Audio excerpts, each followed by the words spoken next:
Hello hello, good afternoon बेटा, है ना।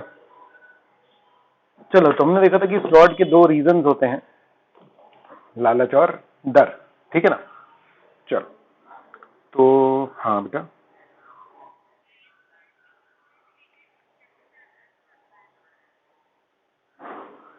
ये हाँ है ना, देखो ये है 2.2 और 2.2 के अंदर में चल रहा है ये, है ना। ठीक है, अब देखो फ्रॉड्यूलेंट फाइनेंशियल रिपोर्टिंग, बहुत ध्यान से मैं फिर से बता रहा हूं आपको बेटा। फ्रॉड्यूलेंट फाइनेंशियल रिपोर्टिंग मतलब कि कंपनी के, समझ लो, बीओडी शेयर होल्डर्स को धोखा देने की कोशिश कर रहे हैं, फाइनेंशियल्स गलत बना के। हेलो हेलो हेलो हेलो, है ना। और दूसरा कौन सा था फ्रॉड का प्रकार? हेलो हेलो, दूसरा प्रकार कौन सा था? बिल्कुल बिल्कुल सही है ना। वो कौन सा लेवल का फ्रॉड था? एम्प्लॉय लेवल का, कि कुछ एसेट एसेट चुरा लिए, समझ में आ रहा है, ठीक है ना। कुछ ऐसा गड़बड़ कर दिए, एक आध अकाउंट्स में जितने एसेट आए उतने नहीं दिखाए, कैश ऐश चोरी हो गया। समझ में आ रही है क्या बात? हेलो हेलो, है ना। तो अभी अपन फोकस कर रहे हैं किस पे? Fraudulent financial reporting. अब ध्यान से सुनना, ये दो टॉपिक अपने आप में दो क्वेश्चन है, समझ में आ रहा है। What is fraudulent financial reporting, ये अलग क्वेश्चन है। What is misappropriation of assets, ये अलग क्वेश्चन है। ठीक, डन, है ना।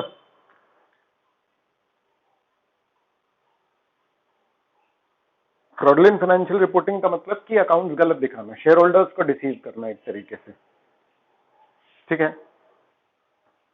हाँ, अब देखो, फ्रॉडलेंट फाइनेंशियल रिपोर्टिंग में बी अकम्प्लिश्ड बाय फॉलोइंग, ठीक है ना। फ्रॉडलेंट फाइनेंशियल रिपोर्टिंग में तीन चीजें: manipulation, falsification including forgery, alteration, है ना। तो ये है मैनिपुलेशन ऑफ अकाउंट्स, ठीक है। दूसरा क्या है? मिसरिप्रेजेंटेशन, इंटेंशनल ओमिशन, और तीसरा intentional intentional miss application of accounting principle, ठीक है। चलो देखते हैं, है ना।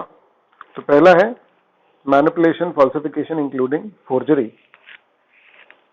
ठीक है, और ऑल्टरेशन ऑफ अकाउंटिंग रिकॉर्ड्स और supporting documentation from which the financial statements are prepared, ठीक है। अब manipulation of accounts, detection of manipulation of accounts with a view to presenting false state of affairs is a task requiring great tact and intelligence. अब देखो, ठीक है, ये वाला fraud ढूंढने में थोड़ी सी मुश्किलें ज्यादा हो सकती हैं ऑडिटर को। हेलो हेलो हेलो, क्यों? क्योंकि हायर मैनेजमेंट इन्वॉल्व रहता है इसमें, in this type of fraud generally. Hello, है ना, है ना। तो वाई दिस फ्रॉड, ये फ्रॉड क्यों किया जाता है? इनकम टैक्स वालों को डिसीव करने के लिए, है ना। फिर डिविडेंड डिक्लेयर करना है, क्योंकि प्रॉफिट्स नहीं है, मतलब प्रॉफिट नहीं है फिर भी डिविडेंड डिक्लेयर करना है, तो प्रॉफिट ज्यादा दिखाना पड़ेगा। हेलो हेलो हेलो हेलो, है ना। पॉइंट समझना बेटा, ठीक है। अल्टीमेट प्राइस है कि अल्टीमेट बात जो है मैनिपुलेशन ऑफ अकाउंट्स की, वो शेयर प्राइस को बढ़ाना भी हो सकता है। मेनली जो बड़ी लिस्टेड कंपनीज होती है उनका यही रहता है कि शेयर प्राइसेस बढ़ जाए, कंपनी की वैल्यूएशन बढ़ी हुई दिखे, क्योंकि कंपनी में क्या है कि ओनरशिप छोड़ देंगे कल को, समझ में आ रहा है। बढ़ी हुई वैल्यूएशन है तो किसी को पता नहीं चलेगा, कल को हम गड़बड़ दिखा करके निकल लेंगे। हेलो हेलो,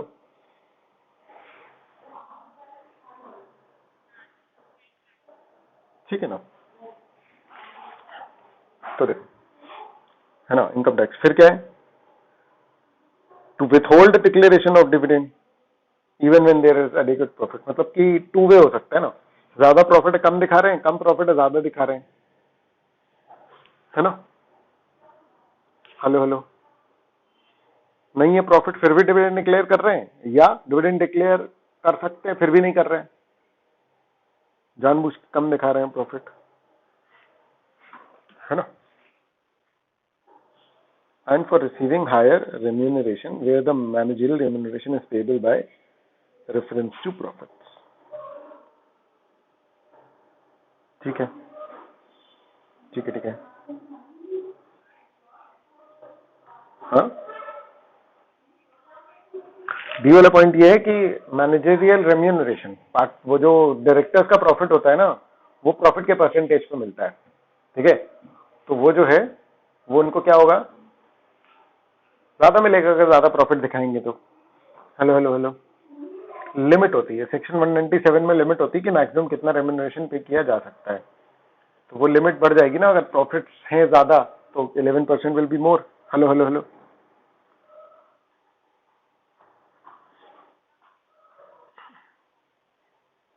हाँ बिल्कुल सही। ठीक है, अब वेज है ना, वेज क्या है ऑफ कमिटिंग फ्रॉड। तो कह रहा है कि भाई परचेज और एक्सपेंसेस को बढ़ा दो या कम कर दो, है ना, जैसा भी करना है आपको प्रॉफिट को। हेलो हेलो, इनकम बढ़ा दो या कम कर दो, क्लोजिंग स्टॉक बढ़ा दो या कम कर दो, है ना, आउटस्टैंडिंग लायबिलिटीज और प्रीपेड एक्सपेंसेस को एडजस्ट मत करो, है ना, और बाकी खेल लो किसमें, रेवेन्यू कैपिटल में खेल लो, है ना, रेवेन्यू खर्चे हैं असेट में डाल दो, असेट वाले खर्चे हैं रेवेन्यू में डाल दो। हेलो हेलो, क्लियर है ना।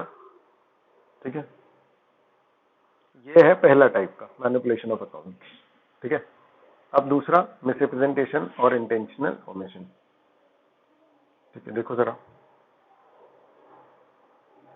मिसरिप्रेजेंटेशन और इंटेंशनल ओमिशन समझ आ रहा है, ऑफ इवेंट्स, ट्रांजेक्शन और other significant information. Intentional misapplication of accounting principles relating to amounts. ओ, ये तो दोनों पॉइंट इन लोगों ने एक साथ ही दे दिए। ठीक है ना, तीसरा भी यही दे दिया, एक्सप्लेन नहीं किया। चलो मैं बता देता हूँ, मतलब कोई चीज जो शो करनी है वो नहीं कर रहे। हेलो हेलो हेलो, जानबूझ के चीजें ओमिट कर देना। जैसे कि फॉर एग्जांपल कंपनी के ऊपर कोई केस चल रहा है, कंटिजेंट लायबिलिटी है, नहीं शो कर रहे हैं, वही कंसर्न पे बात है जबकि। हेलो हेलो, ठीक है ना। दूसरा अकाउंटिंग, हाँ, मिसरिप्रेजेंटेशन इंटेंशनल ओमिशन का बताया। ठीक है, दूसरा किसका है, intentional miss application of accounting principles, है ना। तो ये दूसरा क्या है, intentional miss application of accounting principles. तो ये है ना कि ट्रीटमेंट अलग कर दिया, जैसे डिप्रिसिएशन का मेथड हो गया मान लो, समझ रहा है, तो वो ऐसा यूज करना जिससे कि मेरा जो प्रॉफिट है वो थोड़ा सा डिविएट हो जाए। समझ में आ रहा है क्या। रेवेन्यू रिकॉग्निशन की पॉलिसी थोड़ी सी चेंज कर लेना, पॉलिसी चेंज करके मैं क्या करूं, अपना प्रॉफिट को बढ़ा हुआ या कम दिखाऊं। हेलो हेलो,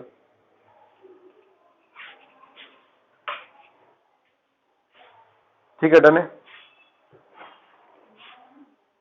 है ना। तो अब देखो, fraudulent financial reporting often involves management override of controls that otherwise may appear to be operating effectively. इसको कोई एनालाइज करके बता सकता है कि क्या होगा इसका, इस लाइन से क्या समझे।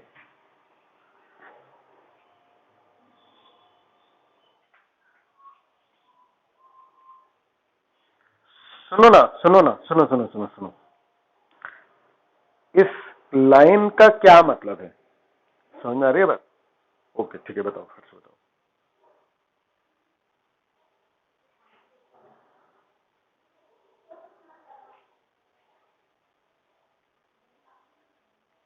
नहीं नहीं नहीं नहीं, मतलब मैं इसलिए तो मैं स्टार्टिंग में ही रोक रहा था क्योंकि तुमने स्टार्ट ही गलत किया था। और कोई,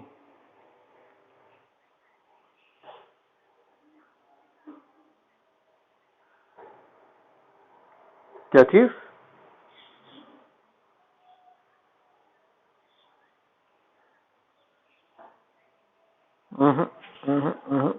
नहीं नहीं नहीं, इस ओवरऑल का अपन क्या मीनिंग निकाल रहे हैं, ओवरऑल क्या समझ रहे हैं, मतलब पहले लिटरल और फिर अपन, हाँ, आकाश पहले बोलो।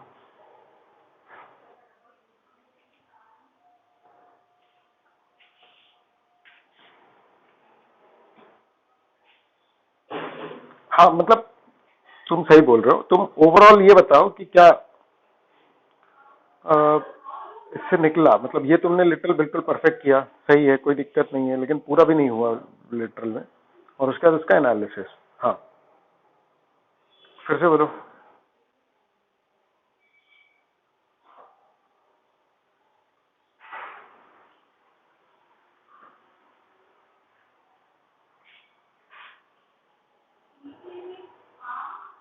ठीक है, थोड़ा बहुत अपन अग्री कर सकते हैं इस बात से। और हर्षिता बोल रही थी कुछ।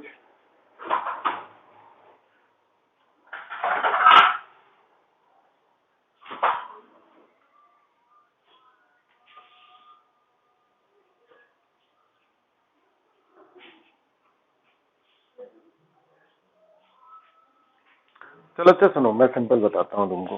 सबसे सिंपल लाइन का पहले मीनिंग देखो ना, क्या बोल रहा है।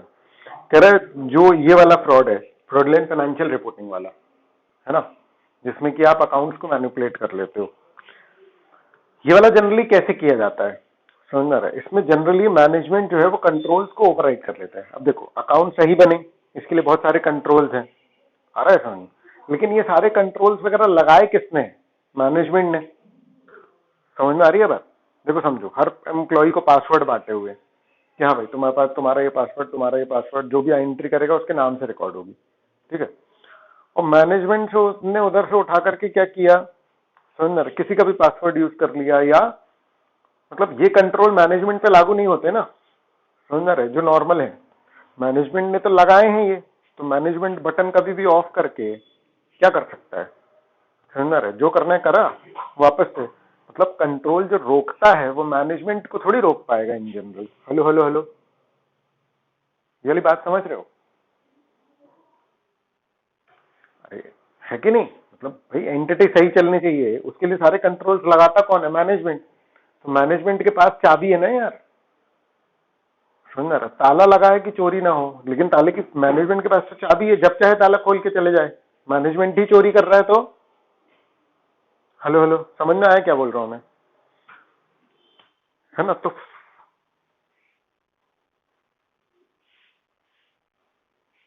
हाँ,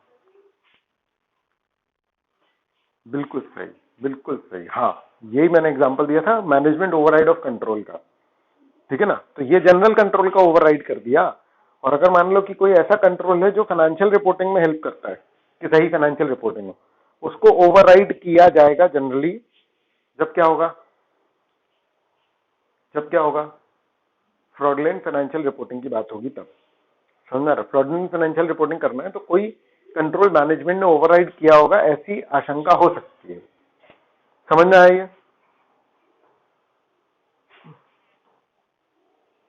है ना। तब देखो, जैसे recording fictitious journal entry techniques, जो कि management override control techniques by which management override control, recording fictitious journal entry. अब समझो, जर्नल एंट्री कौन करेगा, क्या करेगा, इस पे कंट्रोल होता है कि कोई भी फालतू जर्नल एंट्री नहीं कर सकता, लेकिन मैनेजमेंट तो कर सकता है ना। समझ में आ रही है बात। Hello hello. अब इसको ऑडिटर की नजर से देखोगे कि अगर मान लो कि आपको ये पकड़ना है, अगर मान लो कि आपको इस बात का थोड़ा बहुत अंदेशा हो रहा है कि फ्रॉडलेंट फाइनेंशियल रिपोर्टिंग है, तो आप पहले जर्नल एंट्रीज वो वाली सिलेक्ट करो जो मैनेजमेंट के आईडी से की गई। नहीं आ रहा समझ में, है ना। हर एम्प्लॉय को एक लिमिट दी गई है, लेकिन मैनेजमेंट ने कुछ जर्नल एंट्रीज की हैं, तो मैं उनको एक बार निकाल करके फोकस कर लूंगा। हेलो हेलो, समझ में आया क्या बोला मैंने। और अगर मान लो कि ये एंट्रीज मैनेजमेंट ने ईयर एंड पे की हैं, तो चांसेस और बढ़ जाते हैं। देखो, मैं ये नहीं बोल रहा हूं कि फ्रॉड हो गई, लेकिन चांसेस तो होंगे ना कि कोई फ्रॉड करेगा तो वो ऐसे ही करेगा, ठीक है। दूसरा क्या है, इन अप्रोप्रिएटली एडजस्टिंग असम्पशंस या चेंजिंग जजमेंट्स, ठीक है। मेरा प्रोविजन फॉर बैड डेट्स बनता था 5%, मैंने कहा इसको 2% करो, समझ में आ रहा, हो गया 3% का खेल। हेलो हेलो हेलो, समझ में आ रही है बात, ठीक है।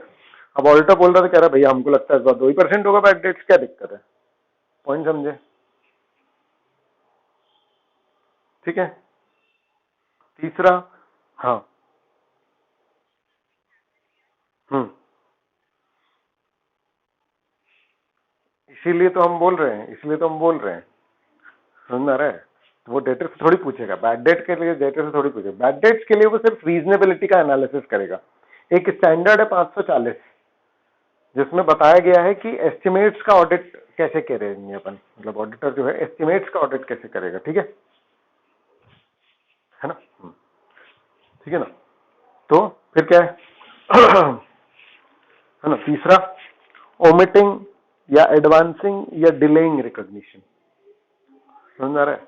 मतलब कि रिकॉग्निशन मतलब इवेंट्स का, रेवेन्यू रिकॉग्निशन हो गया, एक्सपेंस का रिकॉग्निशन हो गया, कोई भी, है ना? तो वो हुए हैं लेकिन मैनेजमेंट इसको डिले कर रहा है रिकॉर्ड करने से। समझ आ रहा है कि मतलब जब भी होता है तो उसके 15 दिन बाद रिकॉर्ड होता है, मतलब इवेंट, जैसे अपन सेल ऑफ गुड्स एक्ट में लेते हैं ना पॉइंट ऑफ सेल, तो पॉइंट ऑफ सेल के बाद 15 दिन बाद वो रिकॉर्ड करते हैं। देखो प्रैक्टिकली तो कुछ भी हो सकता है ना, तो मतलब उन लोगों ने सेल करी लेकिन वो दिखा रहे हैं कि नहीं देखो 15 दिन बाद ही एंट्री होती है, हमारे यहाँ यही सिस्टम है, या इस तरीके का कुछ। समझ आया? Hello hello. चौथा है कंसीलिंग या नॉट डिस्क्लोजिंग फैक्ट। बहुत सारे फैक्ट उन लोगों ने डिस्क्लोज नहीं करे, ठीक है ना? फिर नेक्स्ट क्या है? जानबूझ के, हाँ, केस नहीं बताया, केस चल रहा था कंपनी के ऊपर, क्या दिक्कत है? ठीक है। फिर क्या है? एंगेजिंग इन कॉम्प्लेक्स ट्रांजेक्शन, ठीक है। एंगेजिंग इन कॉम्प्लेक्स ट्रांजेक्शन मतलब ऐसे ट्रांजेक्शन करना जो जानबूझ के बहुत मुश्किल हो, मतलब अकाउंटिंग पॉइंट ऑफ व्यू से, किसी भी और पॉइंट ऑफ व्यू से। समझ आ रहा है? जिसमें कि ऑडिटर को भी अच्छी खासी मेहनत हो जाए, ठीक है बेटा? Hello hello.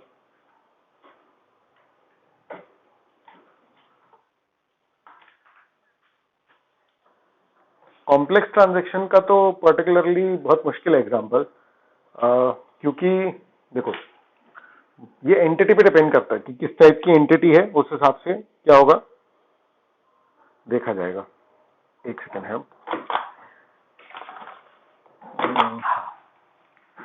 हाँ ठीक है। तो कॉम्प्लेक्स ट्रांजैक्शन का तो बड़ा मुश्किल है। कॉम्प्लेक्स ट्रांजैक्शन का एक एग्जांपल ऐसा हो सकता है कि देखो उनको किसी से गुड्स खरीदने थे, है ना? ठीक है। तो उनके गुड्स किसी और एंटिटी ने खरीदे, फिर उस एंटिटी से किसी और ने खरीदे, और उनसे फिर हमने खरीदे। समझ आ रहा है? तो हमने कहा भैया जब सीधे सीधे खरीद सकते थे, तुम्हारी ही सब्सिडरी है, तो तुमने बाहर से सब्सिडरी से खरीदवा करके अपने पास क्यों लिया, डायरेक्ट क्यों परचेज नहीं करा? नहीं आया समझ में? अब कोई लॉजिकल जस्टिफिकेशन हो, नहीं तो जबरदस्ती कॉम्प्लेक्स करने की कोशिश क्यों कर रहे हो? ठीक है ना? और लास्ट लास्ट सीधा सीधा है ऑल्टरिंग रिकॉर्ड्स, मतलब चेंजिंग रिकॉर्ड्स। ठीक है बेटा? है ना? तो ये पूरे दिए हुए हैं, देखो जरा, है ना? तो अपने आप में ये भी कौन सा,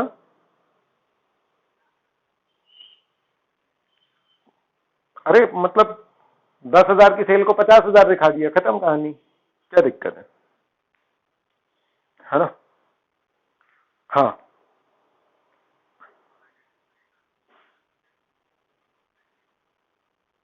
बिल्कुल आ सकते हैं, ठीक है ना? देखो ये हम कर रहे हैं एक्चुअली में मैनेजमेंट ओवरराइड कंट्रोल वाला, समझ रहा है? अपन सारे नहीं देख रहे कि किस किस तरीके से फ्रॉड हो सकता है ना? मैनेजमेंट ओवरराइड ऑफ कंट्रोल की बात हो रही है यहाँ पर पर्टिकुलरली बेटा, ठीक है ना? तो बहुत ध्यान से, ये एक पर्टिकुलर क्वेश्चन है एग्जाम के पॉइंट ऑफ व्यू से, अच्छा क्वेश्चन है, ठीक है बेटा? है ना? चलो चलो, अब why do management employee commit fraud, क्या बात पूछी है? इंसान चोरी क्यों करता है? समझ आ रहा है? ठीक है ना? अच्छा अब देखो एम्प्लॉयज क्यों करते हैं चोरी, समझ आ रहा है? ठीक है। फाइनेंशियल ऑब्लिगेशन, ऑब्वियस ही बात है, समझ में आ रही है बात? ठीक है। हेलो हेलो हेलो, ये समझ में आया कि नहीं आया? है ना? ऑब्वियस ही बात है यार कि मतलब मेरे घर में कोई ऑपरेशन होना है और मेरे पास अमाउंट नहीं है, तो भाई मैं तो किसी भी तरीके से जुगाड़ करने की कोशिश करूंगा कि नहीं करूंगा? Hello hello hello. ठीक है ना। दूसरा, मैनेजमेंट के अनरियलिस्टिक गोल। अब क्या है कि एक बंदा एम्प्लॉई है, उसको कंपनी बहुत प्रेशराइज कर रही है, अरे इतनी सेल लेके आओ, इतना लेकर के आओ। हो सकता है आप लोगों ने सुना हो टारगेट, सुना है आप लोगों ने किसी को, है ना, लोन वोन वाली जो कंपनी हो जाए, समझ में आ रहा है। मतलब मेरे बहुत सारे फ्रेंड्स हैं, मतलब एमबीए फ्रेंड्स है ना, उन्हीं से पता लगता है, समझ में आ रहा है। जैसे एक फ्रेंड है वो, हाँ, डाबर में है, समझ में आ रहा है। तो वो आए दिन बस गालियां निकालता रहता है अपनी कंपनी को, समझ में आ रहा है। वो ढूंढ रहा है दूसरी कंपनी, वो कहता है कि यार आए दिन नए कंपनी नए प्रोडक्ट लॉन्च कर रही है और हमको प्रेशराइज कर रही है कि इनको बेचो। आ रहा है समझ में। तो ऑब्वियस सी बात है, फिर वो नकली सेल दिखाने लग जाए, समझ में आ रहा है, या कुछ ऐसा दिखाने लग जाए। क्लियर है गाइस, है ना। ये सब रीजन है एम्प्लॉय फ्रॉड के। तीसरा क्या है, डिससेटिस्फाइड एम्प्लॉय या लैक ऑफ मोटिवेशन, है ना। एक लड़ाई हो गई मैनेजर से, हेलो हेलो हेलो, ठीक है ना। चौथा, नेम गेम, समझ में आ रहा है। Management using power of authority by asking employees to do something illegal. समझ रहे हो कि मैनेजमेंट को करना था कुछ और उसने किससे करवा दिया, एम्प्लॉय से करवा रहे हैं। Hello hello hello. और लास्ट है अपॉर्चुनिटी टू कमिट फ्रॉड। समझ में आ रहा है, ठीक है ना। सोचो तुम चल रहे हो रास्ते में, समझ में आ रहा है, और सामने वाले की जेब से उसका वॉलेट गिर गया। अब ये प्योर ऑनेस्टी वाली बात है बेटा, समझ में आ रहा है। किसी और ने नहीं देखा, सिर्फ तुम हो, तो ऑब्वियस सी बात है, समझ में आ रहा है, वहां पर अपॉर्चुनिटी है टू कमिट फ्रॉड। तो ये फिर उस पर डिपेंड करता है कि बंदा कितना ऑनेस्ट है। क्लियर है गाइस, हेलो हेलो, है ना। अपॉर्चुनिटी टू कमिट फ्रॉड, क्योंकि अगर तुम वो पर्स रख लोगे तो कहाँ कोई किसी को पता चलेगा। समझ में आ रही है बात। तो इस अपॉर्चुनिटी में बहुत सारे लोग फ्रॉड कर जाते हैं। ठीक है गाइस, हेलो हेलो हेलो, ठीक है ना। अब ध्यान से समझना, जैसे ये जो एम्प्लॉय, अरे यार कहाँ गया,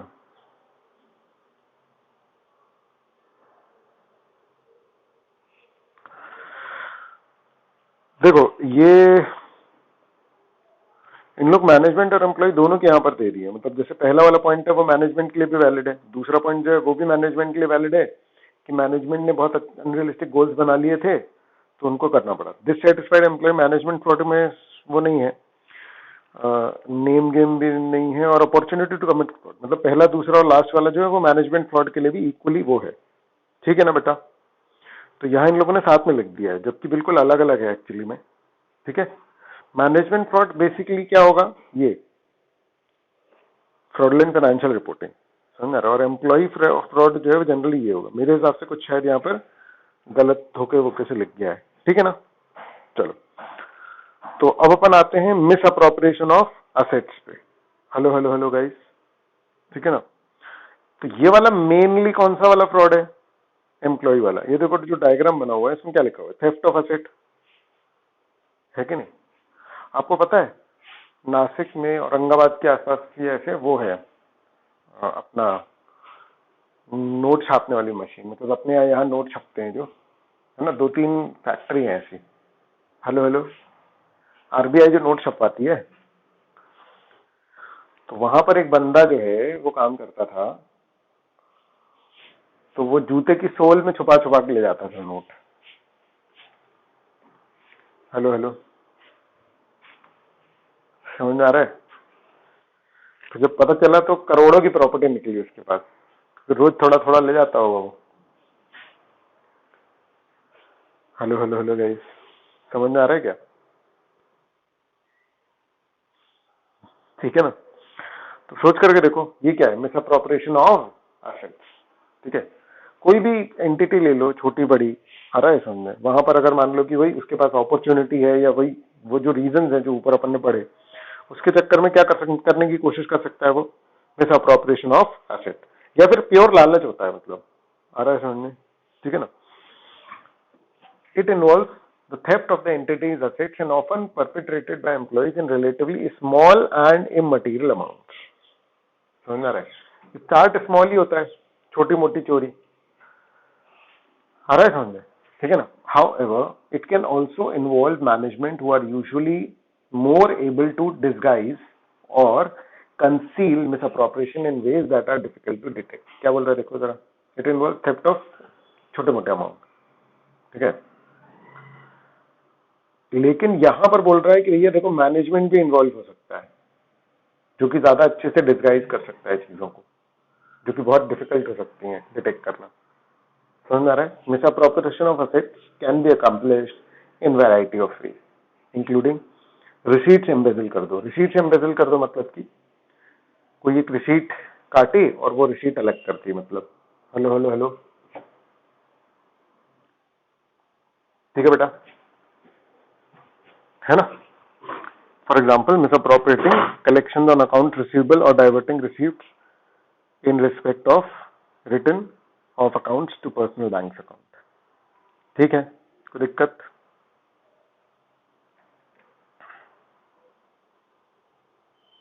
हेलो हेलो, अरे रिसीट काटी किसी ने, रिसीट भी अलग कर दी, पैसे घर ले गया, एंटिटी की रिकॉर्डिंग में नहीं आया। हेलो हेलो, नहीं समझे? एम्प्लॉय रसीद काट रहा है, समझना, रसीद भी अलग कर दी, पैसे भी घर ले गया, क्या दिक्कत है? नहीं आया समझ में? ठीक है, ये होता है एम्बेजलिंग रिसीट्स। दूसरा क्या है? Stealing physical assets. Stealing physical assets मतलब, है ना, मान लो कि कंपनी ने एसी ऑर्डर करे 6, समझ में आ रहा है, तो उसने 6 की जगह 7 करवा दिए, एक घर ले गया। Hello hello, intellectual property, company के बहुत सारे सॉफ्टवेयर आए, एक का प्रोडक्ट की ले गया वो, इन्वेंट्री ले गया पर्सनल यूज के लिए, स्क्रैप ले गया बेचने के लिए। स्क्रैप, स्क्रैप बहुत कीमत होती है स्क्रैप की, पता है तुमको? मैंने कंपनी का ऑडिट किया था, समझ आ रहा है, उसका स्क्रैप निकलता था मतलब 40-50 करोड़ का, समझ आ रहा है? स्क्रैप, लोहे का स्क्रैप था, लोहे कॉपर का स्क्रैप था उसका। Colluding with competitor by disclosing technological data in return for the payment, है ना। वो देखी है तुम लोगों ने रोबोट, उसमें वो, है ना, चिट्टी की न्यूरो स्कीमा शेयर कर देता है ना वो, प्रोफेसर वशीकरण का जो रहता है वो उसके साथ, दूसरे के साथ, क्या रहता है उसका नाम, है ना, डैनी के साथ, ठीक है ना, ठीक है। फिर causing an entity to pay the goods or services not received, fake expenses, fake goods, fictitious vendors create कर देना, kickbacks paid vendors to the employees, inflating prices, मतलब बहुत छोटे मोटे कुछ भी हो सकता है इसमें, है ना। एक आध कोई भी ध्यान रख लो, कोई इशू नहीं है। Using an entity's assets for personal use, समझ रहा है, एंटिटी की गाड़ी है जो लोग घर के लिए यूज करते हैं, सबसे ज्यादा यही होता है, सरकारी उसमें बहुत ज्यादा होता है। For example using entity's assets as collateral for personal use, personal loan और loan to a related party, ठीक है बेटा, ठीक है। अम्म, पता नहीं यार, ये भी चेक करना पड़ेगा एक्चुअली। पता क्या है, देखो ये एग्जांपल्स हैं, समझ आ रहा है, तो वो उतना इंपॉर्टेंट नहीं है कि मतलब किकबैक्स क्या होता है। आप ये सोचो ना कि जैसे गुड्स एंड सर्विसेज हैं, वो की ही नहीं है, मतलब वो गुड्स और सर्विसेज आए नहीं है एंटिटी में, फिजूल में बस उसके बिल बन गए, नकली वेंडर टाइप बना दिया आपने, ठीक है ना। किकबैक यार पर्टिकुलर टाइप का होगा, देखना पड़ेगा क्या होता है, ठीक है। चलो, फिर Vineet is the manager in Zedex Limited, है ना, he is having authority to sign cheques up to ₹10,000, ठीक है। Hello hello, while performing the audit, Rajan the auditor noticed that there were many checks of ₹9,999 which had been signed by Vineet. समझ में आ रहा है? नहीं नहीं नहीं, ये अलग है, ये अलग है, ये अलग है। बोले वो 10,000 तक के साइन कर सकता था, तो वो 9,999 के कर रहा है, मतलब एक्चुअली वो 10,000 से ज्यादा के साइन कर रहा है, बस दो दो पार्ट में बांट देता होगा वो। Further Vineet had split large payments, 10,000 से ज्यादा के, into 2 or more cheques less than 10,000, तो वो ऑथराइज कर पाता था। हेलो हेलो हेलो, ठीक है ना। The auditor found that the checks of 9,999 were deposited in Vineet's personal account, Beneath had misappropriated the amount. Hello, hello. Splitting the checks into lower amounts involves manipulation of accounts. The fraud was committed by an employee. ठीक है.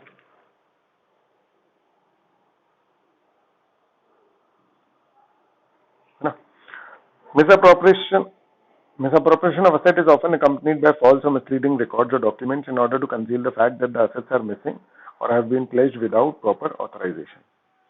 तो देखो, अगर किसी को asset चोरी करके ले जाना है तो रिकॉर्ड फॉल्सिफाई करने होंगे, क्योंकि मान लो कि किसी एंटिटी ने क्या किया है, मान लो कि 10 एसी ऑर्डर किए, तो उनको दिखाना तो पड़ेगा ना कि ये कहाँ गया. हेलो हेलो हेलो रिकॉर्ड्स में. ठीक है, तो कुछ भी जो है वो दिखा सकते हैं. हेलो हेलो हेलो समझ रहे कि देखो वो तो प्लेज कर दिए, है ना, या डॉक्यूमेंट्स में दिखा देंगे. समझ आ रहा है कि कुछ भी मिसलीडिंग रिकॉर्ड 6 आए तो उसको बना दिया, हाथ से 5 कर दिया. Hello hello hello hello hello. ये है क्या? Misappropriation of assets. ये अलग अलग से क्वेश्चन आते हैं बेटा, याद रखना. मिसअप्रोप्रिएशन ऑफ एसेट अलग से आएगा, और ये देखो मिसअप्रोप्रिएशन ऑफ गुड्स. ठीक है. अब गुड्स मतलब कि गुड्स मतलब वो गुड्स जिनसे एंटिटी, जिनमें अपनी एंटिटी सेल करती है. इसमें अगर फ्रॉड करना है तो क्या करना पड़ेगा? Fraud in the form of misappropriation of goods is still more difficult to detect, है ना. और इसके लिए मैनेजमेंट को बहुत सारे वो करने पड़ते हैं जतन, है ना. Apart from the various requirements of record keeping about the physical quantities and their periodic checks, मतलब periodic check रखेंगे, record रखेंगे, वो तो ठीक है. There must be rules and procedures for allowing persons inside the area where the goods are kept. ठीक है ना, मतलब स्टोर में घुसने के लिए ही परमिशन होनी चाहिए कायदे से. ये बहुत अच्छा इंटरनल कंट्रोल रहेगा. Hello hello. गार्ड लगाए जाने चाहिए, गार्ड लगाए जाने चाहिए कि भैया गुड्स कोई भी लेकर के ना जाए, है ना. Goods can be anything in the premises. It may be machinery even. पता क्या होता है, छोटी मोटी एंटिटीज में ना, मतलब सॉरी बड़ी बड़ी एंटिटीज में जो छोटे, मतलब अगर मान लो बेसिक लेवल पर, फैक्ट्री लेवल पर अगर कोई एम्प्लॉई है, जैसे वो है क्या कहते हैं, इतने हजारों केसेस है ना इसके. समझ आ रहा है कि वायर वाली फैक्ट्री है तो वो वायर ले गए, समझ आ रहा है, थोड़ा थोड़ा रख करके, जैसे कि कॉपर वायर है या कुछ भी ऐसा है. समझ आ रही है बात? Hello hello. ठीक है ना. It may even be the daily necessities of the office like stationery. The goods may be removed by subordinate employees or even by persons quite higher up in the management. ठीक है बेटा. Hello hello. अबे subordinate employees क्या होंगे, सोच करके देखना. कैसी बातें कर रहे हो? सबॉर्डिनेट एम्प्लॉइज होते हैं ना भाई. सबॉर्डिनेट बोल लो, एम्प्लॉइज बोल लो, क्या है, कुछ स्पेशल थोड़ी है उसमें बात. ठीक है ना. फिर क्या है, auditors can detect this by undertaking a thorough and strenuous checking of records followed by physical verification process. समझ आ रहा है? अब आप कैसे डिटेक्ट करोगे एज एन ऑडिटर, आप कैसे डिटेक्ट करोगे इसको? Thorough and strenuous checking of records followed by physical verification process. There has to be something. Point समझ में आ रहा है? ठीक है ना. या तो रिकॉर्ड में मिसिंग होंगे या तो आए हैं, यानी कि देखो इतनी रिकॉर्डिंग लेवल पर इतना सारा कुछ होता है ना. समझ में आ रहा है कि you have to look for कि कहां पर बंदे ने गड़बड़ की है. ये सिर्फ कुछ एक एग्जांपल दे सकता है. समझ में आ रहा है? बाकी एक्चुअल में तो क्या हो सकता है, यू विल नेवर नो. जब मिलेगा तभी आप कर पाओगे. ठीक है ना. Also by resorting to intelligent ratio analysis, auditor may be able to form an idea whether such fraud exist. Hello hello. By resorting to intelligent ratio analysis, auditor may be able to form an idea whether such fraud exists. ये समझ में आ रहा है क्या? Ratio analysis करो properly. समझ में आ रहा है कि भाई कितना रेशियो होना चाहिए. जैसे मान लो कि गुड्स हैं, अब गुड्स मैन्युफैक्चरिंग प्रोसेस में है. ठीक है ना. तो क्या होता है, मान लो कि एम्प्लॉय, फैक्ट्री एम्प्लॉय लेकर के जा रहा है, थोड़ा थोड़ा वायर चुरा रहा है, तो क्या होगा, थोड़े वायर में पेट नहीं भरेगा। और दूसरी बात कि एक एम्प्लॉय नहीं करेगा, फिर बहुत सारे कर रहे होंगे। ठीक है बेटा, फिर भूख बढ़ती है, समझ में आ रहा है ज्यादा। तो अब ये वायर कहां जाएगा मुझे बताओ। अगर मान लो फैक्ट्री फ्लोर से चालू हो रहा है तो ऑटोमेटिकली कंजम्पशन बढ़ जाएगा, समझ में आ रहा है। यानी स्टोर से निकला जब वायर और जब फिनिश गुड्स बना उसमें जितना वायर है, ठीक है ना, तो ऑब्वियसली बात है उसका रिकॉर्ड मिसमैच करेगा, मेजरली मिसमैच करेगा, और या तो वेस्टेज का रेशो बढ़ेगा। हेलो हेलो हेलो, समझ में आ रहा है।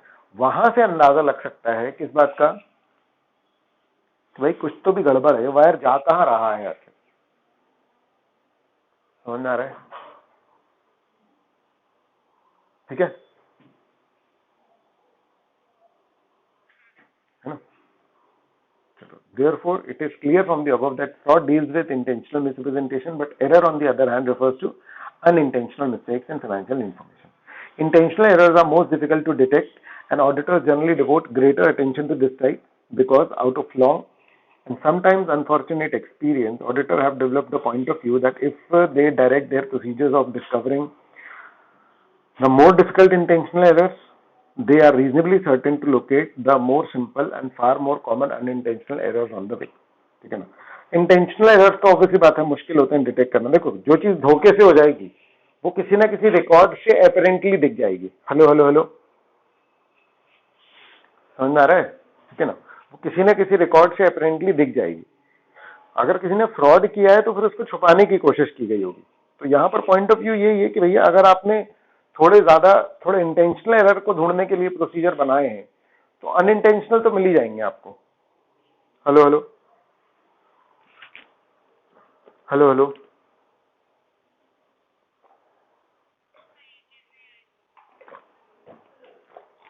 जनरल फिलॉसफी बता रहे हैं कि आप अपने प्रोसीजर जो है ना थोड़े से गहन रखना। अगर आपने इंटेंशनल ढूंढ लिया ना तो अनइंटेंशनल तो मिल ही जाएंगे, ऐसा बोल रहा है वो जनरल। यानी जैसे कोई आ रहा है ना ऑडिटर ऑडिट पे तो उसको ऐसा बता रहे हैं, कोई टेक्निकल कुछ वैसी बात नहीं है इसमें, समझ गए। यहां पर इंपॉर्टेंट बस ये है कि intentional are more difficult to detect MCQ के पॉइंट ऑफ व्यू से, है ना। बस ठीक है। अब defalcation of cash, defalcation of cash मतलब कैश की चोरी। कैश की चोरी किस तरीके से होगी, पेमेंट बढ़ा दो, रिसीट कम कर दो, टोटल गड़बड़ कर दो। हेलो हेलो हेलो, पेमेंट बढ़ा दो, रिसीट खा जाओ और टोटल्स गलत कर दो। ठीक है,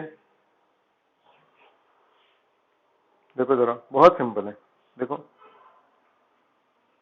by inflating cash payments, है ना, make payments against fictitious vouchers, make payment against vouchers, the amounts whereof have been inflated, manipulating totals of wage rolls, है ना, dummy workers डाल दिए, है ना, casting a larger total for petty cash expenditure and adjusting the excess in the totals of the detail column so that cross total show agreement।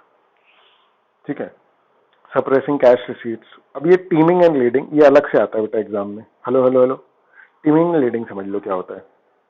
ठीक है, ये teeming and leading एक दिन जरूर पकड़ा जाएगा। हेलो हेलो हेलो, समझ में आ रहा है। लेकिन जब तक काम चल रहा है तब तक कोई दिक्कत नहीं है। हेलो हेलो हेलो, है ना। क्या होता है टीमिंग एंड लीडिंग में, एक डेटर से पैसा आया तुम खा गए, दूसरे से आया तुमने पहले वाले में डाल दिया, फिर तीसरे से आया तो दूसरे में डाल दिया, फिर चौथे से आया तो तीसरे में डाल दिया। Hello hello hello, uneven amount होंगे तो थोड़ा इसमें डाल दिया थोड़ा उसमें डाल दिया, समझ में आ रही है ना बात। तो यहाँ तुमने बीच में से पैसे निकाल लिए हैं, वो तुम यूज कर रहे हो और आगे आने वाले डेटर्स के पुराने डेटर्स में पैसे डालते जा रहे हो। ठीक है,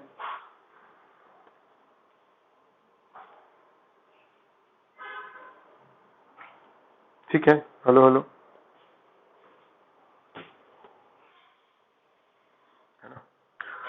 amount received from a customer being misappropriated also prevents its detection and money received from another customer subsequently being credited to the account of the customer who has paid earlier.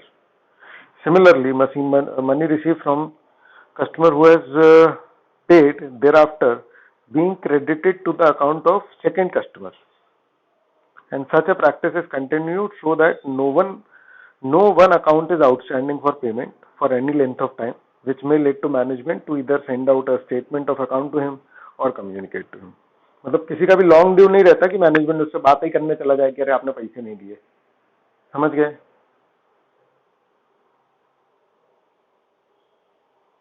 Hello hello, है ना? फिर क्या है? Adjusting unauthorised और fictitious rebates, है ना? Rebates, allowances, discounts, etc. to customer account and misappropriating amount paid by them. Hello hello,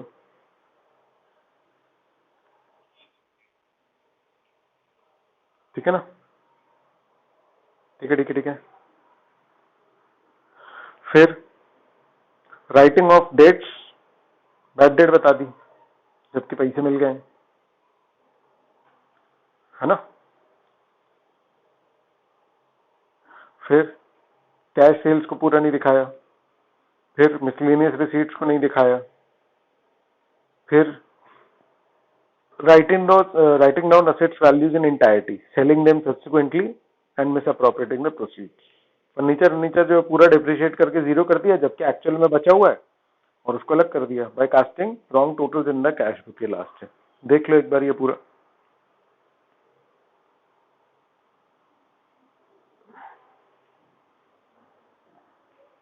teeming and leading अलग से आ चुका है एग्जाम में एक बार.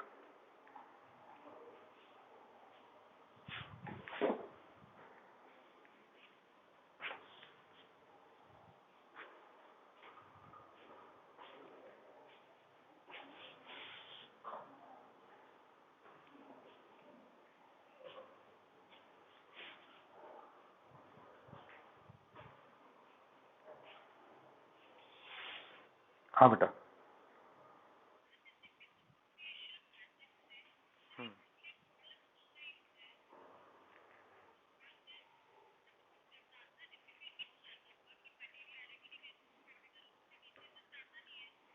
देखो देखो देखो, क्या मैं ये ढूंढने जा भी रहा हूँ?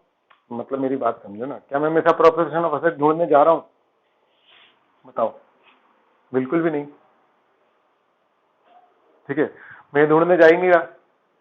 ठीक है, मैं तो क्या करने जा रहा हूं? मैं क्या करने जा रहा हूं बताओ? मैं नहीं नहीं, मतलब मैं जो चेकिंग कर रहा हूं वो बिल्कुल नॉर्मल चेकिंग है कि सारी सारी चीजें मैं चेक करूं. समझ रहे? तो फिर मैं ये पढ़ क्यों रहा हूं misappropriation of asset?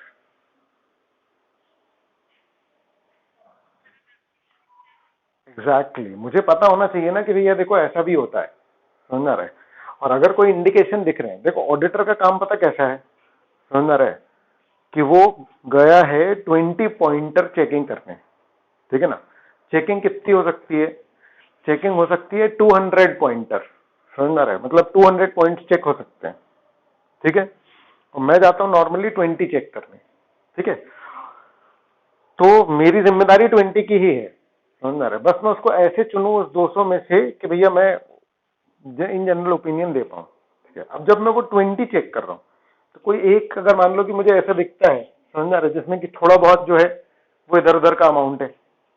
Hello hello hello, ठीक है, ये कुछ ऐसा है, तो वहां मेरी जिम्मेदारी है कि मैं 5 पॉइंट एक्स्ट्रा चेक करूं.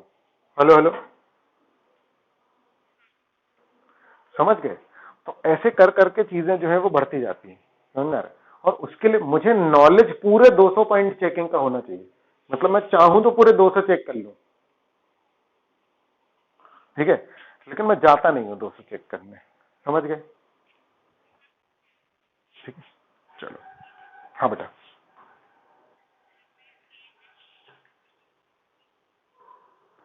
ये हम्म, ज्यादा टोटल कर दिए खर्चों के. समझ आ रहे? और डिटेल में भी लिख दिए, अरे पेटी कैश एक्सपेंडिचर मतलब कि रिक्शे का खर्चा, चाय का खर्चा. समझ आ रही है बात? तो मैंने क्या किया, बड़ा बड़ा के दिखा दिए, टोटल्स बढ़ा दिए. समझ आ रहा है? पेटी कैश तो क्रॉस रेफरेंसिंग होती नहीं है ना कहीं और, इंडिपेंडेंट होती है. उसका सिर्फ कैश का टोटल होता है. पेटी कैश में तो अमाउंट एक बार निकलता है लमसम में, बाकी खर्चे दिखाए जाते हैं। तो टोटल्स बढ़ा दिए मैंने कि चाहे का 1600 का खर्चा हुआ, चलो एक जीरो और लगा तो 16,000 का खर्चा हुआ, कोई दिक्कत नहीं है, निकल गए बाकी के, या थोड़े थोड़े सारे खर्चे बढ़ा दो।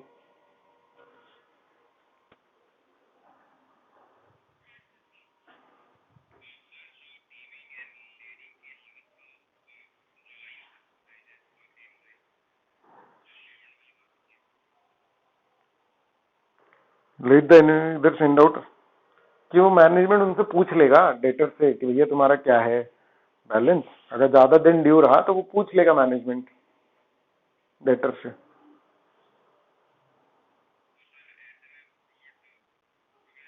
हाँ हाँ, ऐसे में फ्रॉड पकड़ा जाएगा। इसीलिए तो वो ज्यादा देर किसी को ड्यू रख नहीं रहा है, जल्दी जल्दी जो भी अगला आया तो वो पहले वाले में डाल दिया, ताकि ज्यादा ड्यू ना रहे और मैनेजमेंट भेज ना दे, ऐसा बोल रहा ना वो।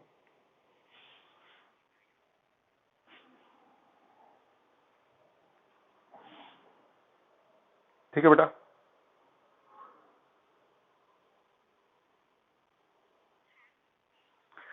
पढ़े अब detection of fraud and error, duty of an auditor. Hello hello, चलो। तो अब as per S A 240, as per S A 240, ठीक है ना, the auditor's responsibilities relating to fraud in an audit of financial statements, ठीक है, the primary responsibility for the prevention and detection of fraud rest with both those charged with governance of the entity and the management। ठीक है, एक ही बात हो, एक ही हो सकते हैं वो वैसे भी। तो फ्रॉड ढूंढने की, प्रिवेंट करने की और डिटेक्शन करने की भी जिम्मेदारी जो है वो मैनेजमेंट की है। ये देख रहे हो आप, प्रिवेंशन एंड डिटेक्शन ऑल्सो, समझ में आ रहा है? हेलो हेलो, प्राइमरी रिस्पॉन्सिबिलिटी तो मैनेजमेंट की है। हेलो, है ना। फिर it is important that management with the oversight of those charge with governance place strong emphasis on fraud prevention. आपको ज्यादा ध्यान देना चाहिए कि फ्रॉड हो ही ना, बजाय इसके कि डिटेक्ट हो जाए। हेलो हेलो,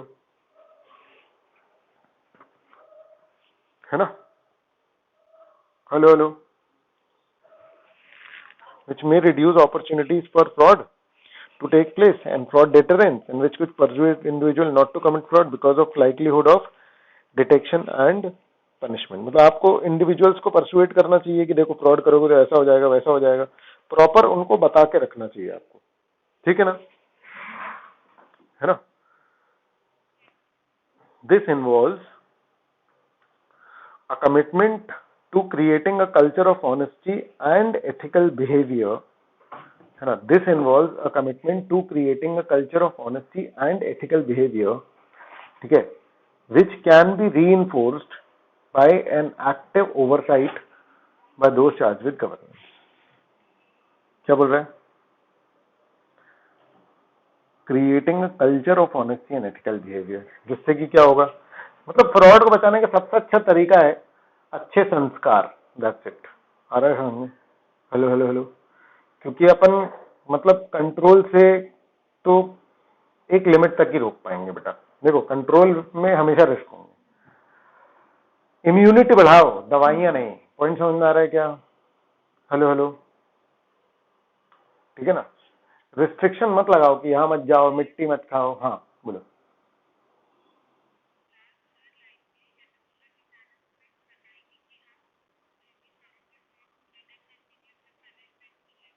हाँ, ऑब्वियस सी बात है, करोगे क्या तुम, है ना। तुमको घर वाले बोलेंगे यहाँ तुम 50 रुपये लिए तो खूब बैंत पड़ेगी तुमको एकदम, 50। आ रहा है समझ? ठीक है, समझ में आ रहा है। कभी कभी किसने चुराए होंगे घर में पैसे कभी बचपन बचपन में, तो उसको जो पड़ी होगी उसको अच्छे से याद होगा। समझ में आ रहा है कि punishment can be a very good deterrent. समझ में आ रहा है?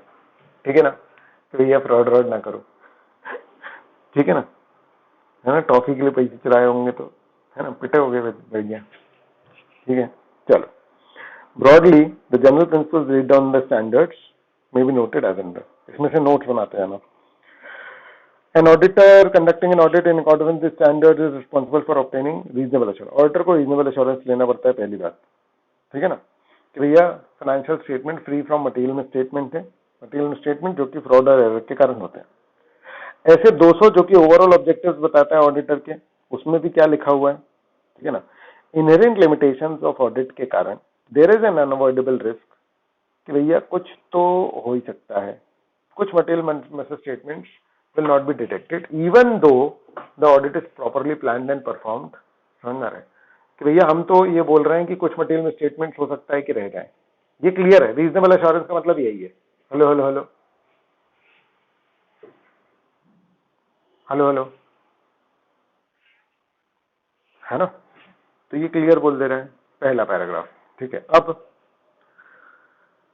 कह रहा है कि भैया मैं नहीं ढूंढ पाऊंगा कोई मटेरियल मिसस्टेटमेंट, है ना, मैं नहीं ढूंढ पाऊंगा कोई मटेरियल मिसस्टेटमेंट, अगर वो एरर के कारण है तो ज्यादा मुश्किल होगी नहीं ढूंढने में, मतलब सुनो ध्यान से सुनना, अगर एरर के कारण है तो मैं नहीं ढूंढ पाऊंगा इसकी पॉसिबिलिटी ज्यादा है, या अगर वो फ्रॉड से है तो मैं नहीं ढूंढ पाऊंगा इसकी पॉसिबिलिटी ज्यादा है। हेलो हेलो,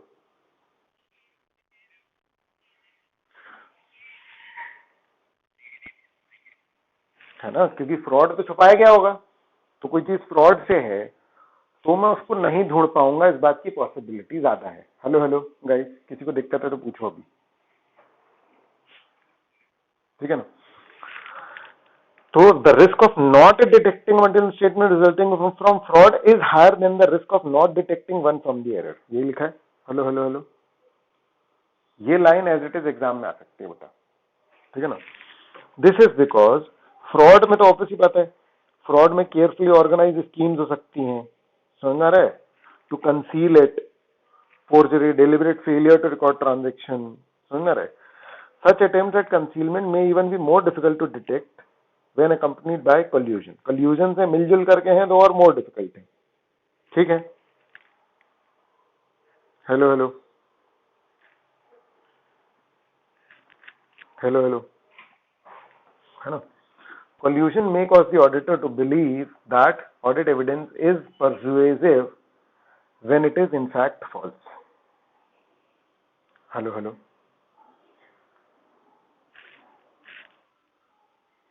है ना, मतलब क्या बोल रहे हैं वो, कोल्यूशन जो है उससे क्या हो सकता है, कोल्यूशन से ऑडिटर को हो सकता है कि इस बात का भरोसा हो कि भाई ऑडिट एविडेंस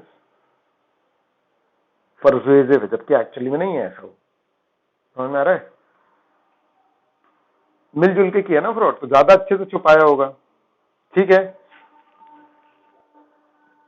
हेलो, हाँ, तो ऑडिटर की ability to detect a fraud depends on factor such as कि चोर कितना बुद्धिमान है ना। हेलो हेलो,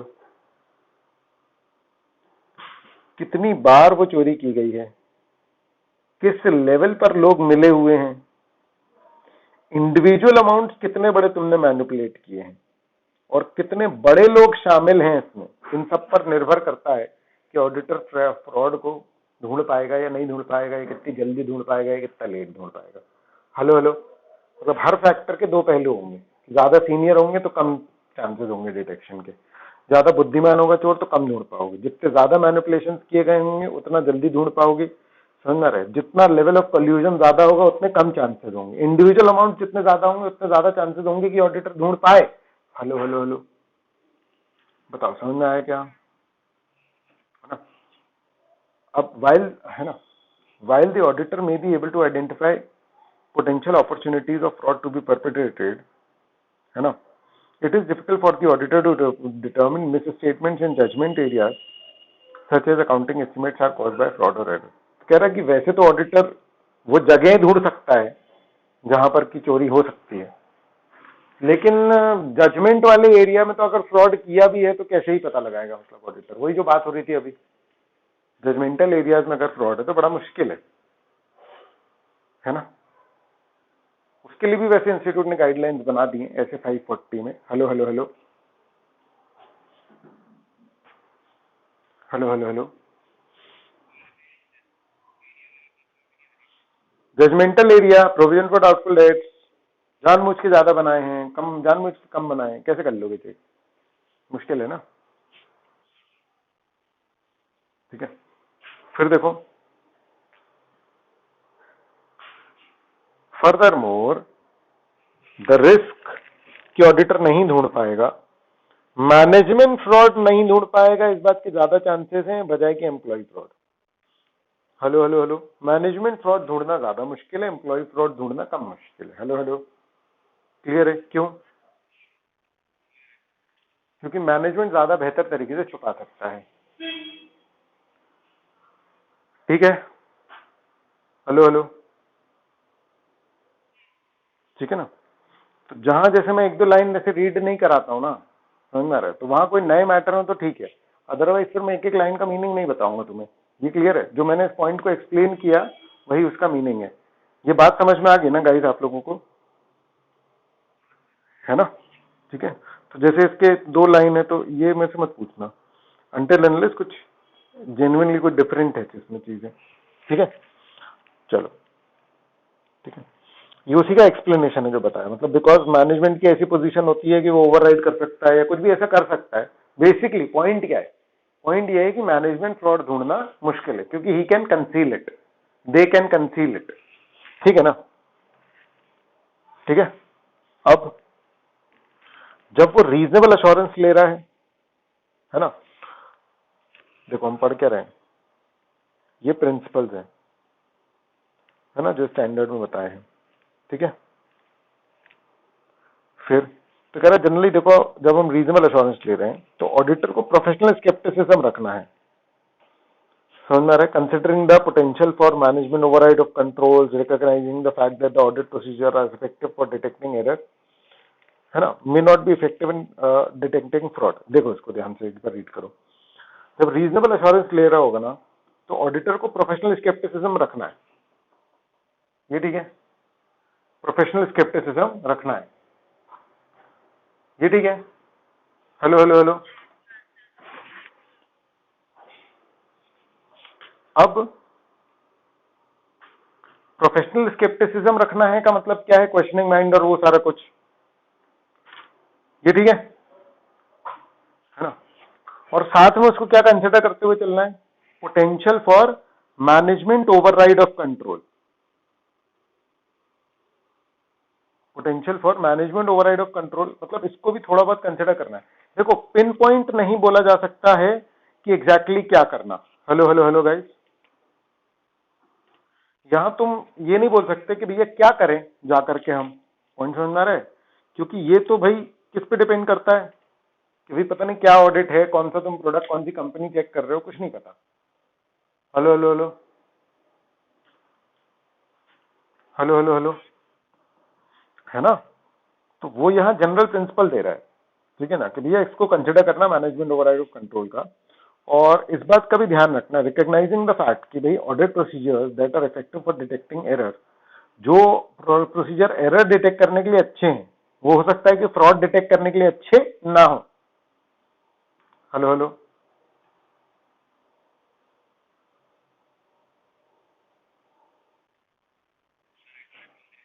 अभी बात ही खत्म नहीं हुई। ये वाली बात समझ में आई कि नहीं?